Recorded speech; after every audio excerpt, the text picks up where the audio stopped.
Hello, ഇന്ന് നമുക്ക് Brazilian lemonade റെഡിയാക്കിയാലോ. അപ്പോൾ അതിനുവേണ്ടി ഒരു ചെറുനാരങ്ങ എടുത്തിട്ടുണ്ട്. അതിൻ്റെ കുരുവൊക്കെ കളഞ്ഞ് സെൻറ്ററിലുള്ള വൈറ്റ് പോർഷനും മാറ്റിയെടുത്തിട്ടുണ്ട്. ഇത് നമുക്ക് നേരെ ഒരു മിക്സിയുടെ ജാറിലേക്ക് ചേർത്ത് കൊടുക്കാം. കൂടെ തന്നെ നമുക്കിതിലേക്ക് 1/2 കപ്പ് നല്ല തണുത്ത വെള്ളം കൂടി ചേർത്ത് കൊടുക്കാം. ഇനി നമുക്കിത് നല്ലപോലെ ഒന്ന് ബ്ലെൻഡ് ചെയ്തെടുത്തിട്ട് വരാം. ബ്ലെൻഡ് ചെയ്തെടുത്തത് ഒരു അരിപ്പ വെച്ച് ഒന്ന് അരിച്ചെടുക്കാം. നമുക്ക്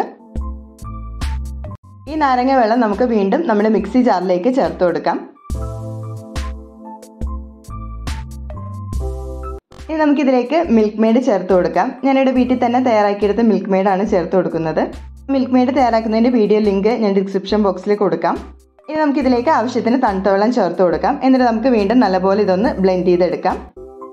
അങ്ങനെ നമ്മുടെ ബ്രസീലിയൻ ലെമണേഡൊക്കെ ഇവിടെ റെഡി ആയിട്ടുണ്ട്. നമുക്കിതൊരു സെർവിങ് ഗ്ലാസ്സിലേക്ക് ചേർത്ത് കൊടുക്കാം. ഇങ്ങനെ നമ്മൾ സെർവ് ചെയ്യുന്ന സമയത്ത് കുറച്ച് ഐസ് ക്യൂബ്സ് കൂടി ഇതിലേക്ക് ചേർക്കാനായിട്ട് ശ്രദ്ധിക്കുക. അപ്പോൾ ഈ ചൂടത്തൊക്കെ കുടിക്കാൻ പറ്റിയ അടിപൊളിയായിട്ടുള്ളൊരു റിഫ്രഷിംഗ് ഡ്രിങ്ക് തന്നെയാണ് ഈ ബ്രസീലിയൻ ലെമണേഡ്. അപ്പോൾ എല്ലാവരും തീർച്ചയായും ട്രൈ ചെയ്ത് നോക്കുക. അടുത്തൊരു റെസിപ്പി ആയിട്ട് കാണുന്നവരേക്കും ബൈ. Thanks for watching.